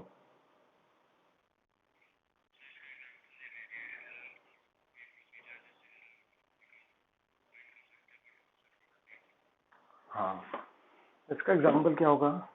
जैसे मान लो कि एक बंदा है जो एक्सपेंस करता है और वो आकर के एक बंदे को रिपोर्ट करता है ना, वो उसको चेकिंग करता है और उसके बाद एंट्री कर देता है। तो अगर मान लो इन दोनों ने कॉल्यूट कर लिया, हेलो, है ना? अच्छा, अब नॉर्मली अगर एरर वाली बात है तो एरर में क्या हुआ कि उसने कम खर्चा किया, इसने ज्यादा लिख दिया, या उसने ज्यादा खर्चा किया, इसने कम लिख दिया, तो डिटेक्ट हो जाएगा क्योंकि कैश का मिसमैच आ जाएगा। लेकिन अगर फ्रॉड है तो उसने खर्चा कम किया, उतना कैश भी इन लोगों ने निकाल लिया, हेलो हेलो, लेकिन लिखा वहां पर ज्यादा। हेलो हेलो गाइस, ये समझ में आया? तो अब कैश मिसमैच से तुमको ये वाले का पता नहीं लगेगा। तो अगर यहां पर तुम्हारा प्रोसीजर अगर एरर डिटेक्शन का है तो एरर डिटेक्शन तुम्हारे कैश मिसमैच से क्लियर हो जाएगा, लेकिन फ्रॉड डिटेक्शन उस प्रोसीजर से नहीं हो पाएगा। समझ गए? ठीक है, चलो तो अब देखो आगे। अरे अरे अरे, सुन ना, तू बहुत इमोशनली इन्वॉल्व हो जाता है, मेरी बात समझ। ठीक है, अपन क्या कर रहे हैं, ओवरऑल सोच करके देख। अपन पढ़ रहे हैं फ्रॉड को लेकर के जनरल बातें। उसमें अपन ने क्या पढ़ा कि भैया रीजनेबल एश्योरेंस लेते समय प्रोफेशनल स्केप्टिसिज्म रखिएगा। फिर अपन ने उसके अंदर क्या पढ़ा, समझ रहा है कि मैनेजमेंट ओवरराइड ऑफ कंट्रोल, और इस बात का ध्यान रखना कि हाँ तुम्हारे कुछ प्रोसीजर एरर डिटेक्ट कर लेंगे लेकिन शायद फ्रॉड डिटेक्ट ना कर पाए। इस बात को कंसिडर करते हुए तुम अपना ऑडिट करते हो। नहीं आ रही बात समझ में? अब तो फिर इंडिविजुअल एग्जांपल में घुस गया। समझ में आ रही है बात कि इस केस में तो हो जाएगा, नहीं। मैं तो कह रहा हूं कि ये डिस्कशन कोई मतलब का ही नहीं है ना, कि उस वाले केस में पता लग जाएगा नहीं लग जाएगा, क्योंकि ठीक है अपन दूसरा बदल लेंगे, एग्जाम्पल ही बदल लेंगे, क्योंकि वो टॉपिक ही नहीं चल रहा ना। नहीं आया समझ में, है ना? ठीक है, तो देखो, the requirement in this essay are design to assist the auditor in identifying assessing the risk of material statement due to fraud, है ना, and in designing procedures to detect such misstatement. ठीक है ना? तो इस स्टैंडर्ड की जो requirements हैं वो कैसे डिजाइन है, ताकि ऑडिटर जो है वो फ्रॉड के कारण होने वाले मटेरियल मिसस्टेटमेंट के रिस्क को आइडेंटिफाई और असेस कर पाए। हेलो हेलो, है ना? और ऐसे मिसस्टेटमेंट्स के लिए वो क्या कर पाए, प्रोसीजर्स डिजाइन कर पाए ढूंढने के लिए। नहीं आए समझ में? याद रखना ये बात उसकी मेन जिम्मेदारी में नहीं आती है।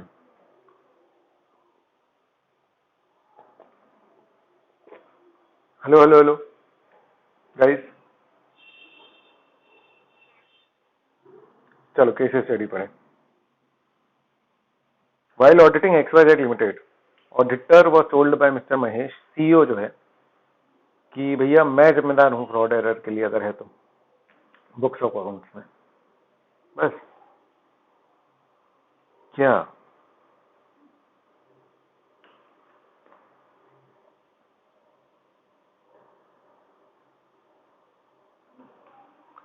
देखो ठीक है, ये पूरा बता नहीं रहा, मतलब ऑडिटर की क्या रिस्पॉन्सिबिलिटी है, मैनेजमेंट बोल भी दे तो भी क्या, ऑडिटर की जितनी रिस्पॉन्सिबिलिटी वो तो है ही ना। ठीक है, मतलब मेरे हिसाब से तो यहाँ पर क्वेश्चन ये है कि डायरेक्टर बोल रहा है तुम तो ऐसे साइन कर दो, फ्रॉड एरर हुआ तो मैं जिम्मेदार, लेकिन ऑडिटर भी तो हो ही जाएगा जिम्मेदार, मैनेजर के कहने से क्या होता है। हेलो हेलो,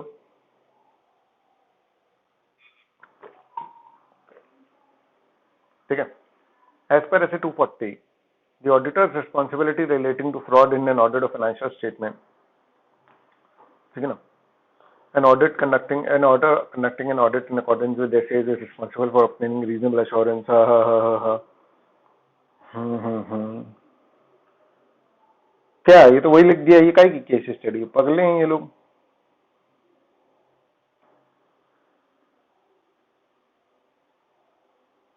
ये रीड कर लेना, क्वेश्चन आंसर है ये थोड़ा,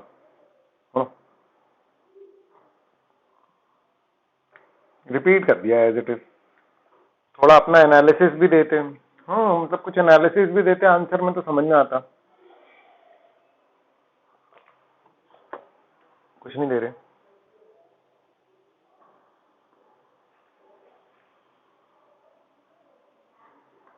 चलो केस स्टडी 2 देखते हैं, शायद ये थोड़ा ठीक हो। After the completion of statutory audit of ABC limited, a fraud was detected at the office of the auditee. ठीक है, और मैनेजमेंट ने बोला कि अरे ये तो ऑडिटर की जिम्मेदारी है, वही नहीं ढूंढ पाया फ्रॉड। कैसा ऑडिटर है ये, अपनी नहीं बता रहा, हमने किया फ्रॉड, वो जिम्मेदारी नहीं है वो कह रहा ऑडिटर देखो ढूंढ नहीं पाया। ये तो ऐसा हो गया कि, है ना, चोर जब पकड़ा गया तो कह रहा है कि अरे ये तो आए थे पुलिस वाले चेक करने हमारे घर में, इनको मिला ही नहीं चोरी का माल। समझ आ रहा है? तो इससे बच थोड़ी जाएगा चोर। That auditor would be responsible for not checking the fraud in the company. मतलब हमने किया वो नहीं, लेकिन ये ढूंढ नहीं पाया इसलिए ये जिम्मेदार है। समझ आ रहे हैं? Hello hello hello hello hello,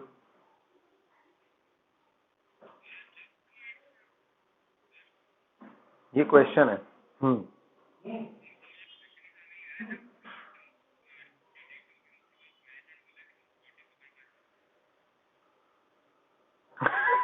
अबे ऑडिटर ने थोड़ी ढूंढा, ऑडिट तो कंप्लीट हो गया था ना, उसके बाद फ्रॉड निकला। अबे गजब है तुम।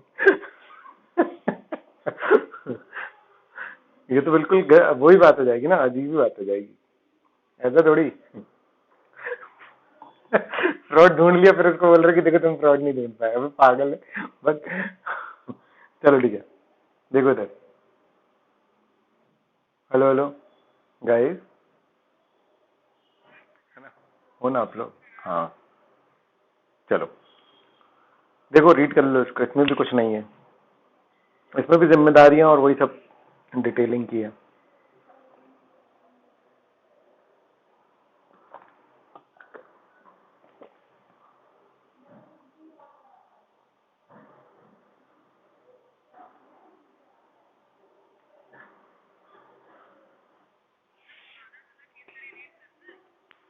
हाँ वो कर लेना बेटा, ठीक है, यहां से इसको रीड करो।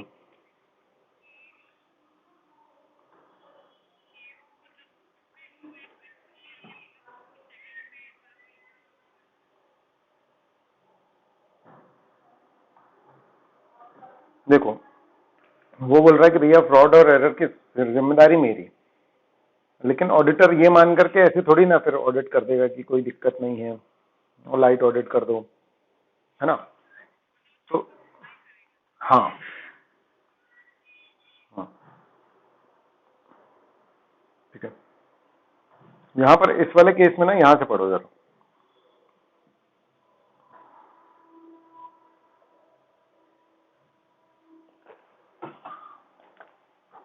ये डिस्कशन इंपॉर्टेंट है।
है ना, ऑडिटर की जिम्मेदारी कि अपना काम ढंग से करे, फ्रॉड ढूंढने की बेसिक रिस्पॉन्सिबिलिटी नहीं है, लेकिन अगर मान लो कि उसके काम जो, अगर वो बेसिक काम करता है उसी के हिसाब से उसको फ्रॉड मिल जाना चाहिए था, और अगर उसको नहीं मिला तो ऑडिटर की जिम्मेदारी आएगी। मतलब अगर देखा जाए तो टेक्निकली ऑडिटर की जिम्मेदारी होगी कि उसने अपना काम ढंग से नहीं किया, फ्रॉड की जिम्मेदारी ऑडिटर की नहीं है।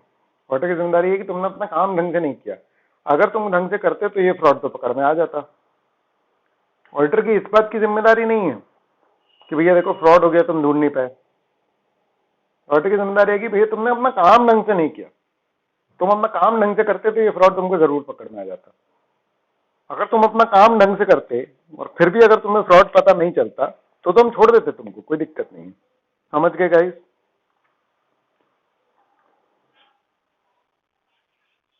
है ना, चलो आगे देखो, fraud risk factors and possibility of fraud. ऐसे 240 further explain by way of examples certain risk factors and circumstances relating to possibility of fraud as may be considered by the auditor which are dealt in the following paragraphs. क्या बोल रहे हैं?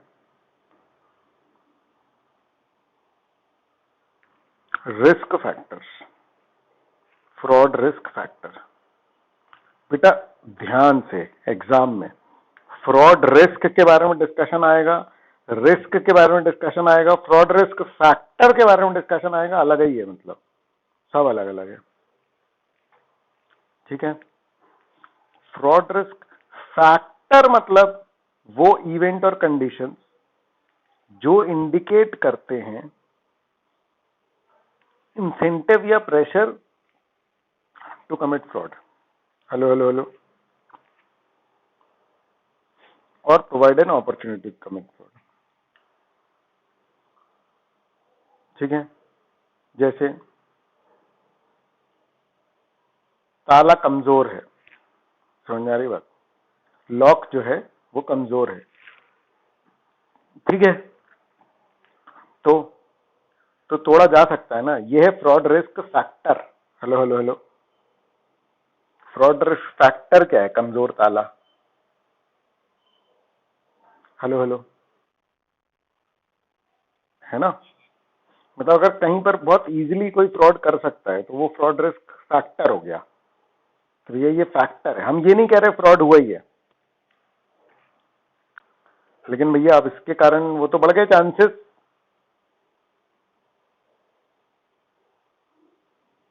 Hello hello. Example of fraud risk factors देखो, the fraud risk factors identified here are examples of such factors that may be faced by auditor in the broad range of situations.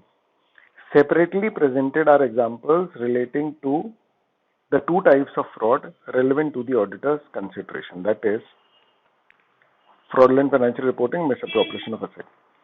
क्या बोल रहा है ये? Examples of fraud risk factors में, ठीक है ना।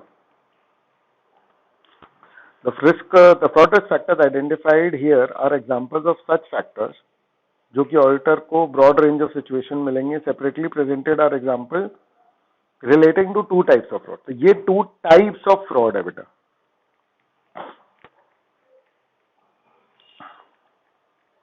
है ना, ये ध्यान रखना।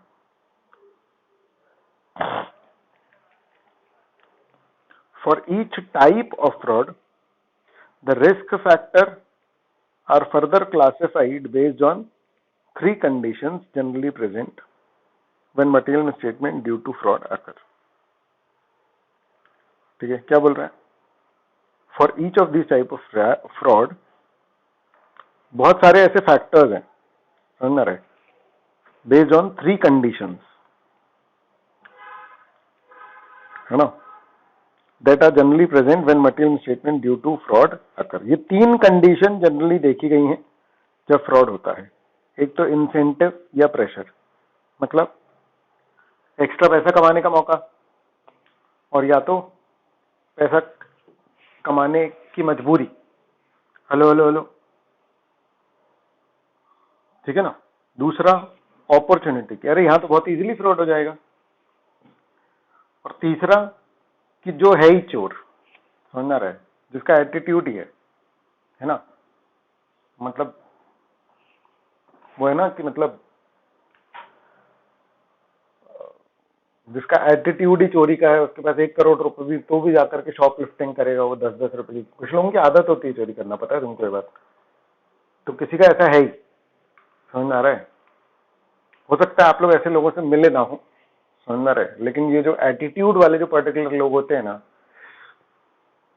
ये बहुत मतलब ऐसे साइको टाइप के लगेंगे थोड़े बहुत कुछ पर्टिकुलर चीजों में, समझ में आ रहा है। कैसे समझाया, मतलब यानी कुछ पर्टिकुलर उनकी ऐसी चीजें होंगी जिसके पीछे कोई लॉजिक नहीं होगा, समझ आ रहा है। जैसे मान लो टैक्स की चोरी है, जो कोई बंदा हो सकता है कि 50 करोड़ कमा रहा हो, लेकिन 1000 रुपए का टैक्स बचाने के लिए वो हो सकता है कि ऑब्सेस्ड हो वो बहुत ज्यादा, समझ गए, हेलो हेलो। तो ये तीन चीजें प्रेजेंट रहती हैं जनरली फ्रॉड में, है ना। तो ये दोनों के लिए अलग अलग है, एम्प्लॉय के लिए तीन कैसे फर्क डालेंगे और मैनेजमेंट फ्रॉड के लिए ये तीन कैसे फर्क डालेंगे, समझ में आ रहा है।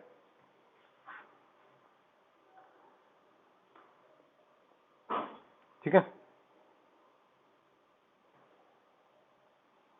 अब ये कह रहा है कि देखो रिस्क फैक्टर जो है वो बहुत ब्रॉड रेंज कवर करते हैं, ठीक है ना। फिर भी कह रहा है कि भैया दे आर ओनली एग्जाम्पल्स, और एक्चुअल में जाकर तो पता नहीं क्या आपको फैक्टर मिल जाए, वही बोल रहा है। वो कह रहा है कि भैया देखो हम तो कुछ बातें बता दे रहे हैं, बाकी तो कुछ भी हो सकता है प्रैक्टिकली जा करके।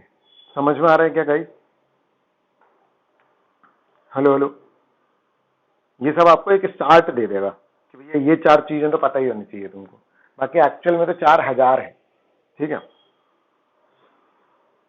तो देखो, not all of these examples are relevant in all circumstances and some may be of greater or lesser importance, lesser significance in entities of different size with different ownership characteristics or circumstances।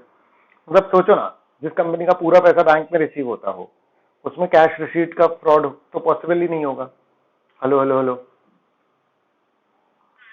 तो situation wise depend करता है ना। Company का product है software या कुछ इस तरीके का, तो फिर कोई घर ले जाएगा, कुछ इन्वेंट्री चोरी करके कोई मतलब ही नहीं है। समझ में आ रही है बात? ठीक है ना। तो देखो, the following are the examples of risk factor relating to misstatements arising from fraudulent financial reporting, incentive या प्रेशर।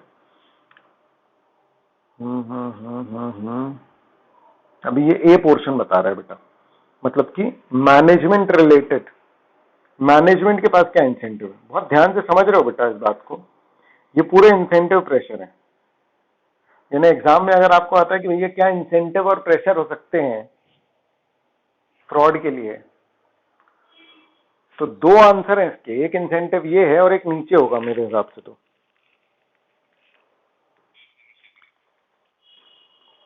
ये रहा, ये एम्प्लॉय वाला है और ये मैनेजमेंट वाला है। हेलो हेलो गाइस, समझ में आ रहा है?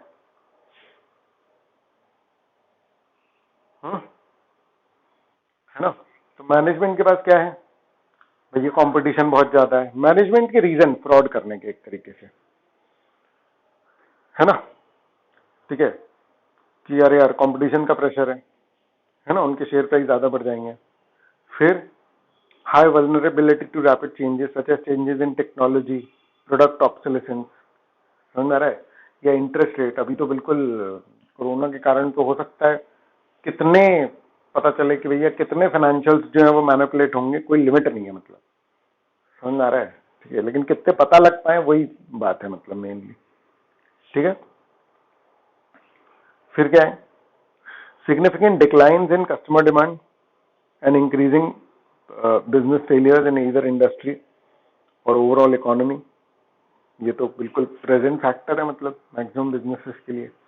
मैक्सिमम नहीं, मतलब बहुत सारे ऐसे बिजनेस हैं जो कि पूरी तरीके से ऑलमोस्ट बर्बाद हो गए। बहुत सारे लोगों ने तो वो कर दिए, पता है तुमको। बहुत सारी ऐसी बड़ी कंपनीज हैं जिनके स्टोर्स बंद हो गए, बहुत सारे स्टोर्स बंद हो गए। Hello hello. ठीक है गाइस। ठीक है, operating losses making the threat of bankruptcy, foreclosure और होस्टाइल टेक ओवर इमिनेंट। ठीक है ना, मतलब ऑपरेटिंग लॉसेस हो रहे थे तो इसलिए भैया हमको मतलब टेक ओवर ही हो जाता, इस चक्कर में हमको क्या करना पड़ रहा है, फ्रॉड करना पड़ रहा है। हेलो हेलो, समझ में आ रहा है? ये हैं प्रेशर और incentive. Recurring negative cash flows, इसमें सारे प्रेशर वाले ही दिए हुए हैं। ठीक है ना। Recurring negative cash flow from operation, कि मतलब भाई चल नहीं रही कंपनी अच्छे से, कैश फ्लो नहीं आ रहा है। न्यू अकाउंटिंग स्टैट्यूटरी और regulatory requirement. Hello hello, new accounting statutory और रेगुलेटरी रिक्वायरमेंट। ठीक है बेटा, ठीक है ठीक है।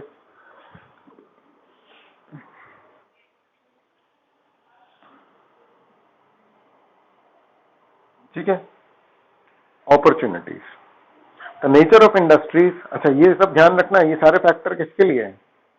ये सब ओवरऑल बिजनेस के पॉइंट ऑफ व्यू से हैं कि पूरे फाइनेंशियल्स मैनिपुलेट करती है अपन ने इन रीजन की वजह से। ठीक है ना, ये मैनेजमेंट के रीजन है फ्रॉड करने के। ठीक है ना। अब opportunities, the nature of the industry और the entity's operation provides opportunity to engage in fraudulent financial reporting that can arise from the following. ठीक है ना, significant related party transactions not in the ordinary course of business or with the related entities not audited or audited by another firm। बताओ कैसे कैसे इस point को full explain किया जाएगा।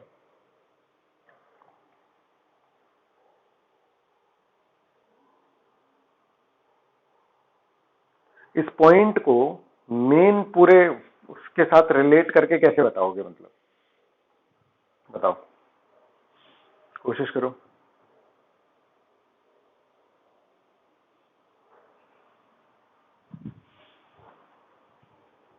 इस पॉइंट का मतलब समझ में आ रहा है क्या? ये बताओ।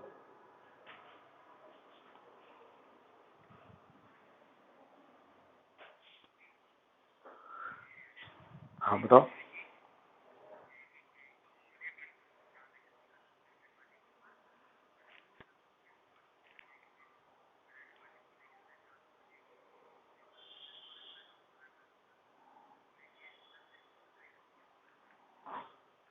देखो, अपॉर्चुनिटी, मेरी बात समझना। हम पढ़ रहे हैं फ्रॉड, फिर हम पढ़ रहे हैं मैनेजमेंट फ्रॉड, फिर हम पढ़ रहे हैं फ्रॉड रिस्क फैक्टर, समझ रहे हो? और फ्रॉड रिस्क फैक्टर में फिर हम पढ़ रहे हैं अपॉर्चुनिटी, मतलब पॉइंट समझना। ठीक है?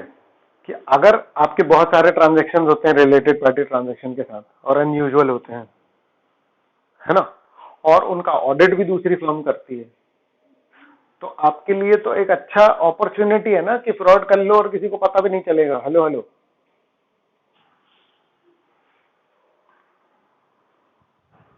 समझ आया क्या बोला?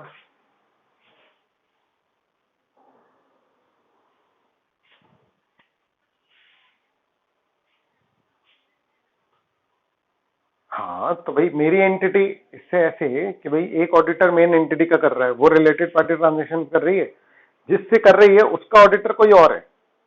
अगर मैं ही होता तो मैं तो रिलेट कर लेता।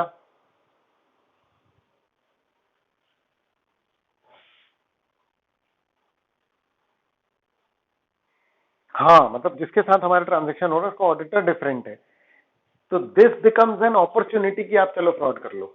नहीं आया समझ में? कि अगर आप कुछ मैनिपुलेटेड अमाउंट्स भी दिखाओगे तो किसको पता चलने वाला है?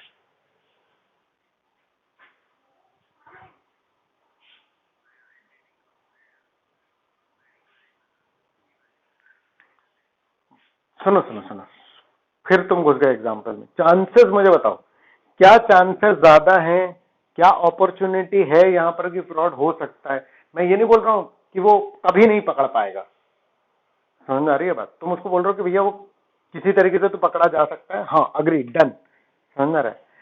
क्या फ्रॉड करने की अच्छी खासी अपॉर्चुनिटी है कि कुछ चांसेस के बाद आप मतलब नहीं पकड़ पाओगे? तुम्हारा ये कहना है ना, बढ़ गई ना, ऑब्वियस सी बात है। ठीक है ना? नहीं आया समझ में? है ना? क्योंकि वो कोरिलेट नहीं कर पाएगा उसका ऑडिटर। अगर मेरा दोस्त है तब तो फिर हम फिर भी कोरिलेट कर पाएंगे, अदरवाइज इसके ट्रांजेक्शन्स को बढ़ा करके दिखाना था, इसलिए उसने वो ट्रांजेक्शन किए, तो वो वहां पर उसके ट्रांजेक्शन को कैसे वो मतलब वो बोल देगा कि हाँ भाई तुम्हें खरीदे, दैट्स इट। क्योंकि उसको वहां लॉजिक समझ में नहीं आएगा, उसको वहां कोई पर्पस भी नहीं दिखेगा ना, तो उसको पर्पस नहीं दिखेगा तो वो एस्टैब्लिश कैसे करेगा कि फ्रॉड हुआ है? समझ में आ रही है बात? क्योंकि पर्पस तो इधर था, है ना? ठीक है, चलो फिर क्या है?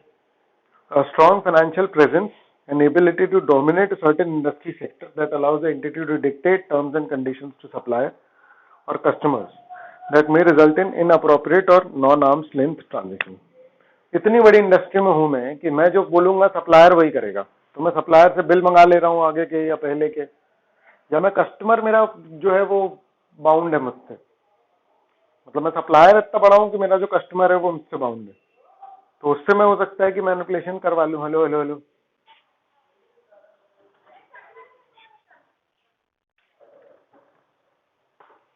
ठीक है ना? फिर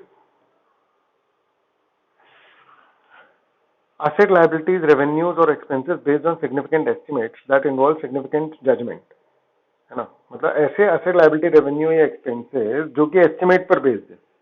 जैसे मान लो कि मैं ब्रिज बना रहा हूं, समझ में आ रहा है? मेरे को रेवेन्यू रिकॉग्नाइज करना है, ठीक है? तो अब मैं कंप्लीशन कितना भी दिखा दूं, परसेंटेज में है ना, सोच कर ये देखो। अब ऑडिटर इतना टेक्निकल तो होता नहीं है। देखो, वो बोले 50% काम कंप्लीट है। 50% काम कंप्लीट है, आप देख के नहीं बता पाओगे। ऐसा नहीं कि आधा ब्रिज बन गया है तो आप बोलो कि 50% काम कंप्लीट है। वो बोले भैया नींव में ही काम होता है, पूरा 50% का पूरा जमीन के अंदर पड़ा हुआ है सारा। समझ में आ रहा है मैं क्या बोल रहा हूँ तुमको? जो चीज जजमेंट बेस्ड है, एस्टिमेट बेस्ड है, अगर किसी एंटिटी की एसेट लायबिलिटी है, अच्छी खासी अपॉर्चुनिटी है, वो जो चाहे वो दिखा सकता है। Hello hello hello.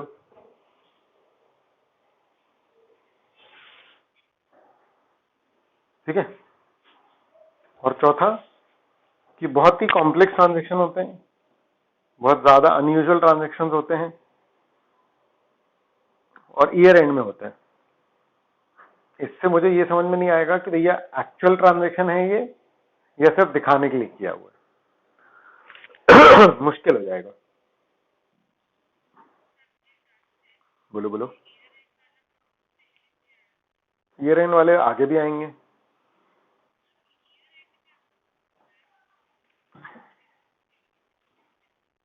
नहीं नहीं, ईयर एंड में कुछ ढूंढने में दिक्कत नहीं होती। ईयर एंड पे ज्यादा ध्यान लगाना पड़ता है क्योंकि मैनिपुलेशंस जनरली ईयर एंड में ही होंगे। क्या होता है, देखो एक एंटिटी चल रही है अच्छी खासी, तो पहले दिन से कोई फ्रॉड सोच के नहीं रखता। अब पूरा साल कैसा गया उसका जो असेसमेंट होता है जनवरी के आसपास, उसके बाद एंटिटी को लगता है कि यार चलो कुछ एडजस्टमेंट कर लें, चलो सेल बढ़ा दें, चलो ऐसा कर लें वैसा कर लें। समझ में आ रही है बात? इसलिए मैनिपुलेशन ईयर एंड में ही होते हैं। वही बात है ना, कोई एटीट्यूड से चोर है तो वो पहले दिन से मैनिपुलेशन करके बैठेगा। ठीक है कि नहीं? पांचवा है significant bank accounts and subsidiaries और branch operations in a tax haven jurisdiction for which there appears to be no clear business justification।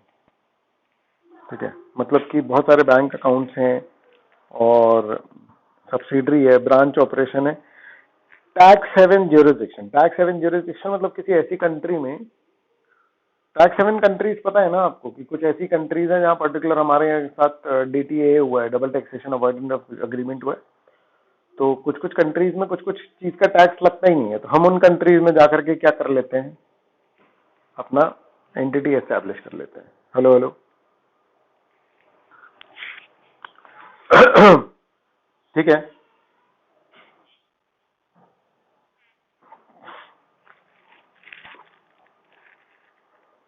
ठीक है ना?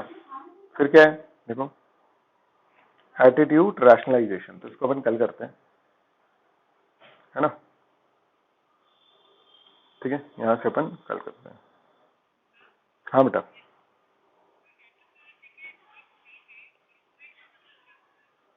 कोरोबरेट मतलब कि एडिशनल एविडेंसिंग लेना, मतलब समझ रहा है? कोरोबरेट मतलब एडिशनल एविडेंसेस ले लेना। हाँ, मतलब जैसे मान लो कि मुझे किसी चीज का डॉक्यूमेंट मिला, मैं जाकर के एम्प्लॉय से भी पूछ रहा हूँ कि क्यों ये हुआ था क्या ट्रांजेक्शन, तो उसको बोलते हैं कोरोबरेटिव एविडेंस, एक तरीके से एडिशनल। ठीक है। हाँ,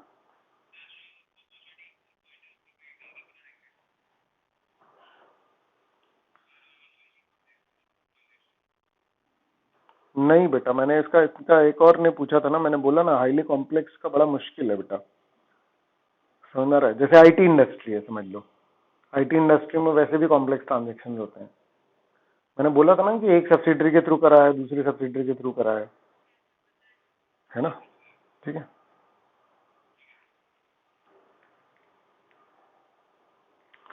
चलो भाई, ठीक है, बाकी कल करते हैं। बाय बेटा।